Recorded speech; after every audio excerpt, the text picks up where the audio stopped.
Hello and welcome to the John Ark Show. On today's episode, we're going to meet and interview the legendary Robert Miano. He starred in great movies like Fast and Furious with Vin Diesel and Paul Walker, Donnie Brasco with Al Pacino, and great TV shows like The Shield and Star Trek Deep Space Nine, as well as many other classics. Before we begin, I want to encourage you to subscribe to our channel for free. You can also like, comment, and follow us. Also, please make sure to tell all your friends about our show. We're going to have a lot of great celebrity interviews coming up, so make sure to click on the notification bell so you can be notified every time we upload a new episode. Now, let's say hello to the legendary Robert Miano. Hello, Robert. Welcome to the John Ark Show. How are you today, sir? I'm excellent. Thank you, John. Thank you for having me on your show. Oh, thank you for being gracious enough for coming on the show, sir. Robert, you're a great actor who starred in a lot of movies and TV shows, but we noticed something really interesting about your acting style. You have this ability to project tremendous terror when you look into the camera, and that's really effective. But when Right. you do it, you also project dignity and power in a way that forces the audience to watch you. You did this on Donnie Brasco when you looked at Pacino when you walked onto the film for the first time and you asked him if he had his vig ready. Right. That was Right. that was a look that made the movie.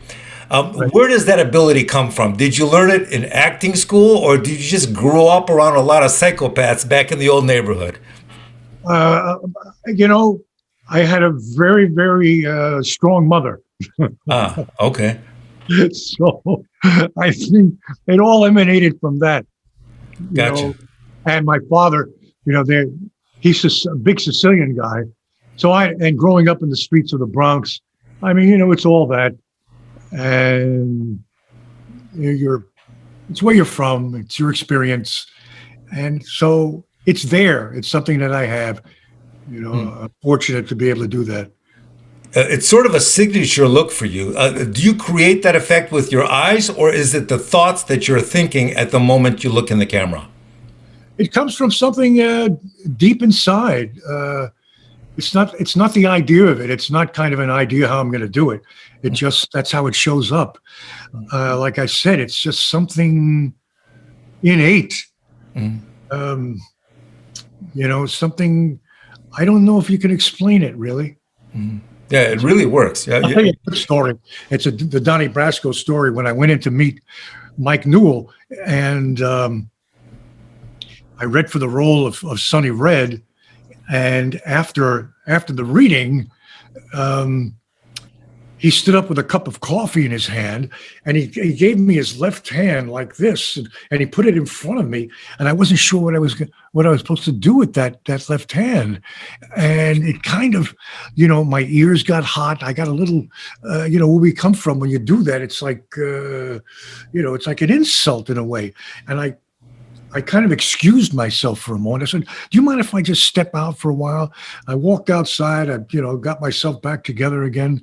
I walked back in, and he still was with the left hand. Anyway, finally, I got the role. I'm in New York with Mike Newell, and I say to Mike, "Mike, tell me something, Mike. You saw all these people, all these actors. Why did you give me that role?" And he looked at me and he says, "Robert, it was your cruel eyes." I believe it. I believe it. There you go. I don't know where it comes from, but you know, John, the way I see it is that I claim it all. I mean that with all humility. And what I mean by that, I claim it all. We have everything inherent in us, and I guess I just allow that side of me to come through. We now live in an era where terror and projecting terror has great market value. Uh, So whatever it is you're doing, it's working. I just read for this film called the Ghost and the Writer that's that that we hope to shoot in November, and I know there are a lot of people out there that are interested in, in being part of something really special. And this is a beautiful script. It's a love story about a ghost and this writer who's addicted to drugs, alcohol, and sex. I'm not playing the writer. I would love to play that role, but I'm playing her abusive husband, who is an English general who is a slave owner. Anyway, what we're looking for is a mansion with a great library and a long staircase. And it's really essential to making this film. I want to do it in November. The director is Teneblas Gonzalez, a beautiful director. He wrote the script, The Ghost and the Writer. So anyone out there that has access to a mansion that has a great library and this a large kitchen and long stairwell, please reach out to me, because you can be part of this epic film. What particular state are you looking at for this mansion? It could be any state, really. It doesn't. Okay. We don't. It because it's such an important character to the film, so it'll all be kind of shot around that mansion. We'd probably need it for about a month or so. Okay. Um, So, yeah. did you ever use that signature look of yours in real life on strangers or maybe ex-girlfriends who got on your nerves? I'm going to tell you a quick story. We were just in Switzerland. We shot in Switzerland. Actually, we shot in Germany, and we went. My wife is from Switzerland, and we went to see her sister. Anyway, we're in a restaurant. And I asked for a salad. I put a lot of salad dressing. I like a lot of salad dressing. And then when it came time for the waitress to remove the dish, when she removed the dish, there was so much salad dressing that it went all over my jacket. And I turned and looked at her, and I gave her that look, and she was frozen in time. She left the table, and she never came back. And the manager came, and we said, what happened to the waitress? She said she broke down. She was weeping in the back, and then we had to let her go home. She was so frightened. So there you have it. That's it. So I understand that you and Al Pacino grew up in the same neighborhood in the Bronx, and that you used to play stickball together. Did you guys both aspire to become actors at an early age? He was always acting. I mean, Al was so demonstrative in who he was. He was this character, large. He's a couple of years older than I am, and we played stickball together and baseball and basketball, and we went to the same junior high school in the Southeast Bronx, and I saw him do his first play there. It was called Home Sweet Homicide, and he was just marvelous then. He must have, how old was he? 15 years old, 16 years old, and you could see already the talent was there. I mean, Al would catch a ball and make an event out of it. It wasn't just catching a ball. He was so demonstrative in his behavior. So we knew right away that he was a thespian. He was a real actor. I, on the other hand, started out as a singer. I recorded my first record when I was 15 years old. It was a doo-wop group called The Preludes. You can still hear the record being played today on YouTube. It's called Vanishing Angel by The Preludes. And but Al, yes, he was always an actor. Now, you and Pacino both attended Strasberg's acting school. What was it about that school that created so many great actors like yourself, Pacino, James Dean, Jon Voight, Marilyn Monroe, Harvey Keitel? The list goes on and on. What was it about his technique? Well, you had Strasberg, but even before Strasberg, I think Kazan was part of the group theater, and that's what it emanated from the group theater. And they had such a strong work ethic and they were so passionate about the work. You know, they had come from Russia, and Lee had brought his perception of what the work was, and then Stella was part of that group too, and she had brought her, you know, her point of view, and I guess they differed at some point, and they went different ways. You know, I had a chance to work with Stella. I met with her, and for some reason I went with Lee, and you know, it's something that attracted so many wonderful people, and they really helped these actors grow, and they were so positive and so giving to the actor, and they had brilliant writers and directors that were attached to the group. So it was just a wonderful place to, you know, to do your work with your peers and grow. And I learned so much there from Martin Landau. Brought me into the actor studio, and he was my mentor, and I learned so much from Marty Landau and Mark Rydell. It's just a wonderful you know, group. You know, I used to work as a producer for Oprah, and do you know what you and Al Pacino and Oprah all have in common?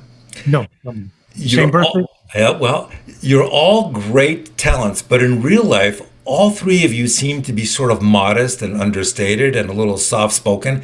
And so whenever I see that combination in someone, it always forces me to pay attention. You know, the bombastic, over the top people, not so much. But real talent and a little bit of modesty, a little bit of understatement, and I know there's something special going on. I thank you, John. I appreciate that. Again, I don't know what that is. Yeah, I think it's part confidence, part stillness that comes from ability. You know, that absence of nervousness that calms everybody around them when they're doing their work. I think it's really effective. So, what was the first job you got when you left Strasbourg and began life as a working actor? Well, before Strasbourg, because, well, actually, you're right.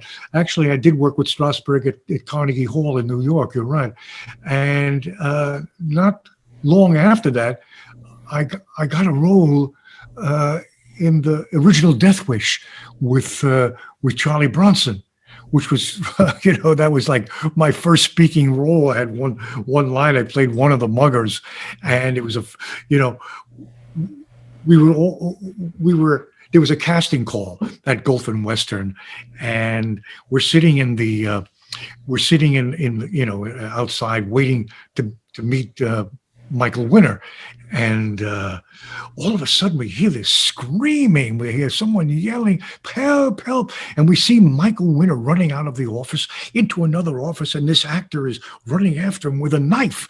And my God! So the three actors were sitting. We jumped up. We ran into the room. We kind of, you know, got in the middle of it. Got the actor out. You know, got rid of him.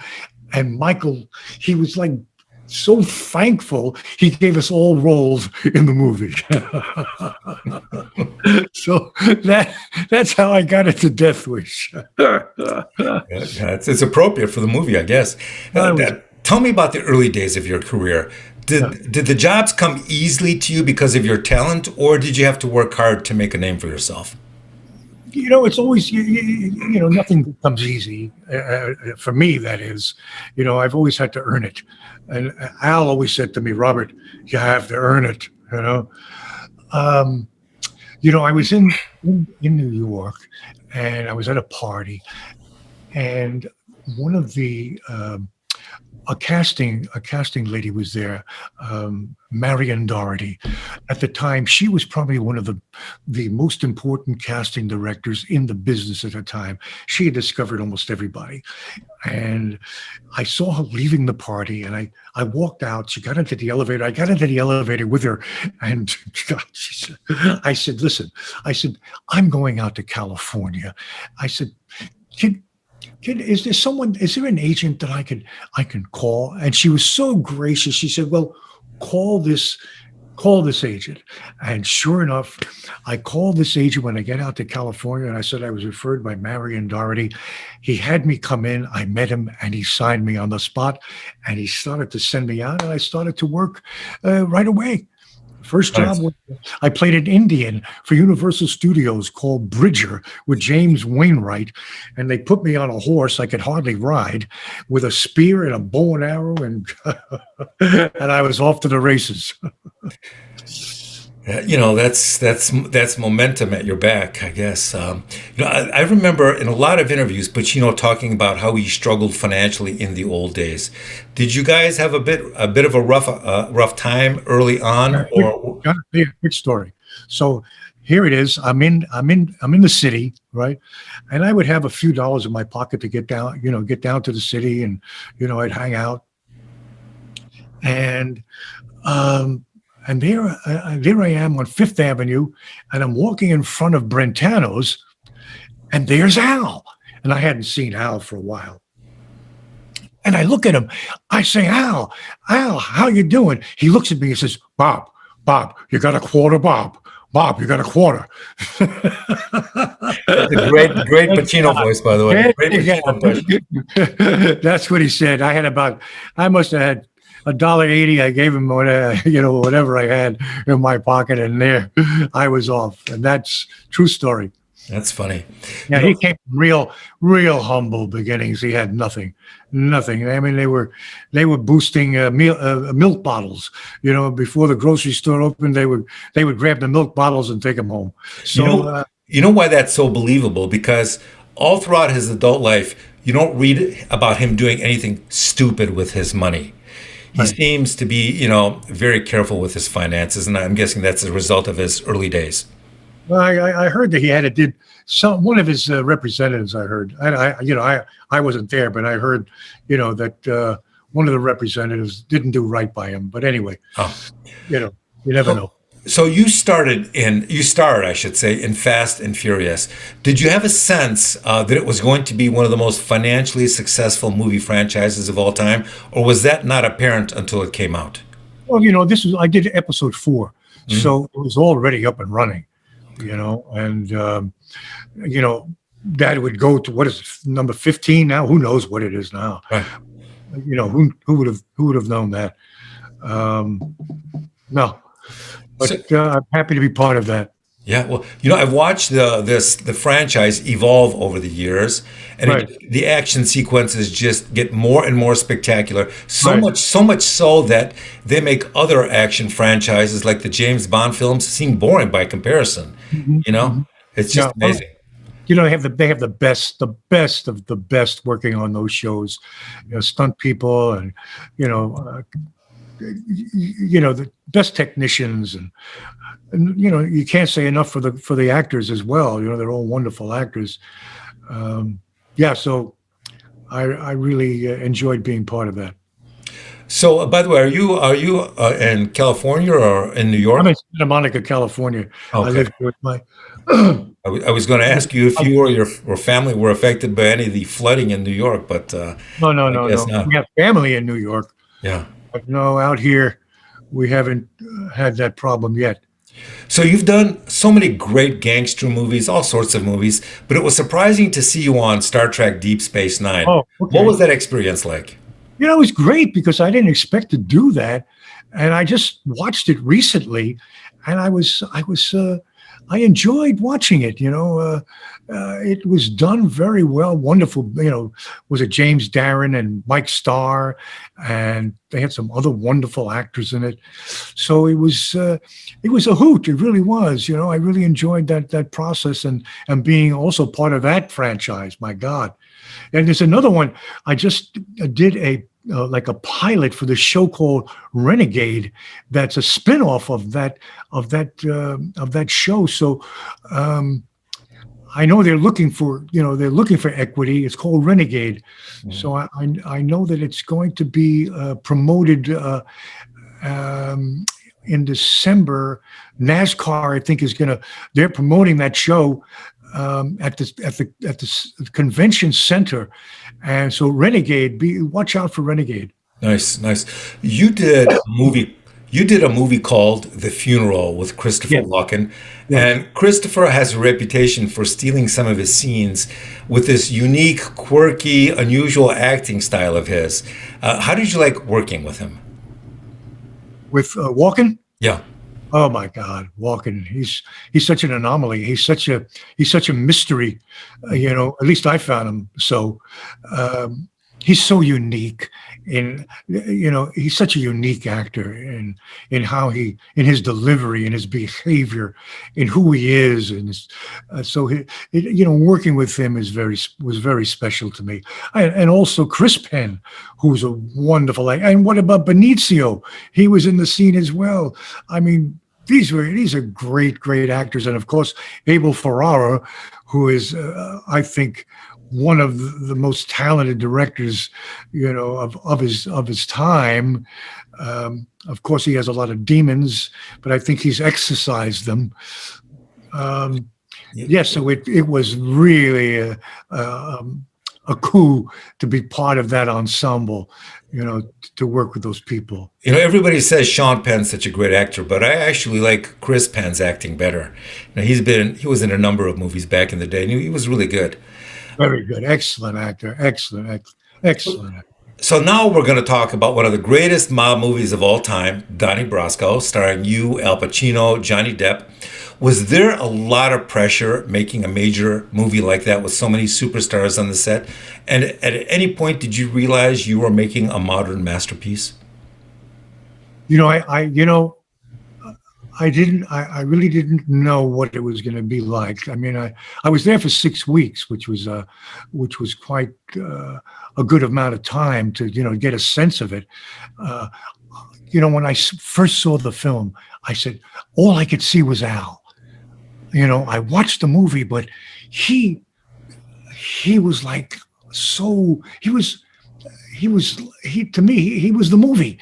And then I watched it again, and I could see all the other elements to the film, and how it was put together, and the direction of Mike Newell, and all the wonderful Jimmy Russo and Bruno Kirby. I mean, you can go on and on. Michael Madsen and Johnny Depp and Al. I mean, with Anne Gesh. Yeah, she played Johnny's wife, and Hesh, and so, to answer the question, I didn't realize it was going to be the film that it really turned out to be. And How did the project come to you? okay, here's how it came to me. So I'm in California, and I reconnected with Al out here. He loved to play paddle tennis, and I was living at a house in Beverly Hills that had a paddle tennis court. So he would come to the house with his entourage and his group, and we'd play paddle tennis, and we got to reconnect. And then he went back to New York, and they were casting Donnie Brasco here in Los Angeles, and Lou DeGimo, the casting director, may he rest in peace, was casting the film. And my agent called, and Lou said, "There's nothing in the movie for Robert." Oh my God! Here they're doing a gangster film. There's nothing in the movie for Robert. I call New York, and Al's guy gets on the phone, who I had met when Al was out here. And I said, listen, they're casting Donnie Brasco, and the casting director said, there's nothing in it for me. And he said, Robert, I'm making Al's list right now as we speak. I'll put your name down.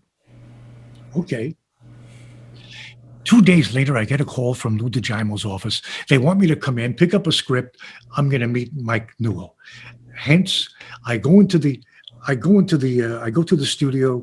I'm prepared to read for Mike Newell. 2 other actors show up. The 3 of us go in together. I couldn't believe all 3 of us going together.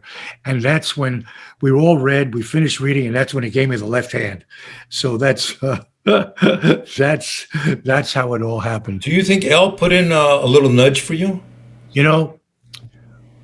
I'm at the Gulf of Weston building, and we're all there, and we're all waiting for Al to show up. Everybody's there. The elevator opens up, And there I see Al. I say, Al, and he looks at me and says, Bob, you're doing this, Bob, you're doing this. So God only knows. But that's why I asked Mike. I said, Mike, because I wasn't sure. And I said, Mike, why did I get this role? And he said, Robert, it was your cruel eyes. That's it. They just keep paying dividends all your life. I just thank God I have them. So, there's a long history of real life mobsters interacting with actors who play mobsters. Throughout your life, have you gotten a lot of pats on the back, or people from that world offering to buy you drinks because of the great work you've done? Every time we go, every time we rub shoulders with the boys, they're so happy. They're so happy. Oh, sure. And they feel like I'm part of that culture. So there is a connection there, and I've noticed that over the years. If I'm in Florida, and and I'm down in Florida, and we meet the guy, the guys are there, they'll always be endearing to Sonny Red. There's something about that they recognize and they empathize with, and I think it's maybe because there was something real about it, and they identified with it. I think strength recognizes strength, and power recognizes power, and I think that's what they see in you, and they feel very comfortable with that. That's what I think. Yeah, it's very possible. Yeah. So there are a lot of great projects on Netflix these days. What do you think of shows like Narcos and Ozark? Did you see them? Did you like them? I loved Ozark. Ozark, it was amazing. There's so many beautiful shows. Mhm. My God, I mean, I can't remember all of them now. But The Affair was great. I mean, so many of those shows were just amazing. Yeah. They keep.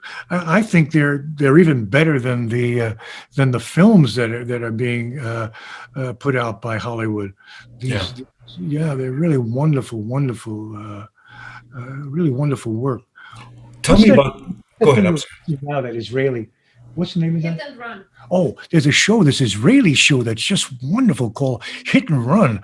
I'm going to plug that. I don't know. We've been binging on that for the last week or two. Excellent, really good show. That's on Netflix? Yeah, it's on Netflix, I believe. Yes. Yeah. And then you had Homeland, and you had Ray Donovan. On and on and on. I was surprised when they canceled Ray Donovan. I thought this is really good. I didn't even know it was canceled. But look, it had how many seasons, Yeah. Tell me about the industry these days. Do you feel that it's opening back up now and getting back to normal, or are we not there yet? I don't think, this is the new norm, I think. Getting vaccinated, getting tested, they want to test you before you come, after you come. It's unfortunate what has happened, not only here but throughout the world. It's just we're going through a very difficult. I believe we're going through a difficult time, in our evolution as a democracy, as a global community. It's so difficult, and I just hope that we're able to find our way. It seems like we've lost our way somehow, and I just hope we get back on track. That somebody's word means something. That the truth means something. It's just unfortunate what I'm seeing, in our country. And I don't mean to be negative, but but it's very honest. It's very honest. And it's just sad. This country was a haven, was a beacon, was a light to those who could come and follow their heart, follow their dream, and be something. I guess you can still do it, but there's a cloud over us, and I just hope that soon it'll pass. I know all things pass, and we'll have that sunshine, and that light you know, for all of us to follow. You mentioned something interesting. You said, longing for a time when people's word meant something. Yes, And, I was just thinking how rare that's becoming in business and politics, and, in almost all facets of life. It's very rare now when somebody's word actually means something. very true. Very. It's sad. It really is, because what happens is, so it's all of us are in this together. I mean, and it seems like. Yeah, we're all struggling to find out what's real and what's not real, and we're not getting any help from the media. All the narratives are, it's all being controlled by corporations. By the big corporations, big pharma. Their narrative is what's prevailing and what's making policy. So we're artists, in our heart, we're artists, and we rise above it. And we're a reflection of who we are. And right now it's darkness. I see darkness. And like I said, we need to turn it around somehow. I Robert, mean, if you, look what we're doing to the planet. It's so sad how what we're doing to this beautiful planet. you know uh, Climate, climate change, it's a reality. It's real, and we need to do something about it, and now. Robert, if you had a chance to go back and give Yeah, some advice to yourself at the start of your career, what would you tell yourself? that's a good question. um I'll tell you a quick story. When I first came out here, I went to the Beverly Hills post office, and there I saw Fred Astaire get out of a car. And I looked, I said, "My God, that's Fred Astaire." And I kind of walked over to him, and I looked a little, that look in my eye, and he saw it, and I could see that he was a little frightened. I said, "No, Fred, tell me, tell me." I said, "All these years," I said, "Fred, what's your secret?" He looked at me, he says, "It's so long ago, I forgot." And then he said, "Just be yourself." He said, "Just be yourself." So, I mean, if I could give an actor advice, or give myself advice at the beginning, just be yourself, and be prepared. Robert, what do you value most at this stage in your life? Is it doing quality work? Is it time with your family and friends? Is it something else? What really makes you And feel good at this point? to really, and I say this in all earnest, and I talk about the work. To me, the work is the plumb line.